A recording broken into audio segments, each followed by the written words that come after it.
మన వీడియోలో చూసిన నలుగురితో పాటు ఇంకొంతమందితో కలిసి మేమైతే క్రికెట్ ఆడడానికెళ్ళాం. ఈ క్రికెట్ గ్రౌండ్ ఎక్కడో కాదు మా కాలేజ్ ఎదురుగానే.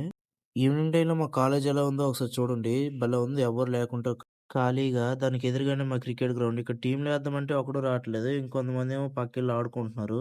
ఇంకో వ్యక్తిని చూపెడుతాను. అతనే మమ్మల్ని క్రికెట్ ఆడడానికి పిలిచి మరీ తీసుకెళ్ళాడు. ఇప్పుడు అతనే ఆడుకుంటున్నాడు టీమ్‌లేయకుండా.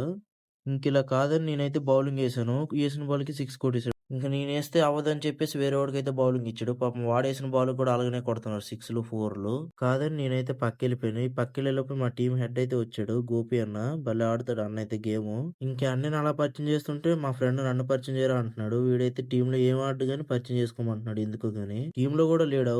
అయినా సరే పరిచయం చేసుకోమంటున్నాడు ఎందుకో తెలీదు. పోనీ వాడు ఆనందం కోసమైనా పరిచయం చేస్తారని చెప్పేసి పరిచయం చేశాను. వీడి పేరు చరణ్. "నువ్వు సరిపోదురా" అంటే సరిపోదురా అని తల ఊపుతున్నాడు. ఇంక మనదే బ్యాటింగ్. నేనైతే బ్యాటింగ్ ఆడడానికెళ్ళిపోయాను. ఆడిన బ్యాటింగ్ చూసి నన్నైతే ఎంపైర్‌గా ఉంచారు. ఎంపైర్ నేనే గాని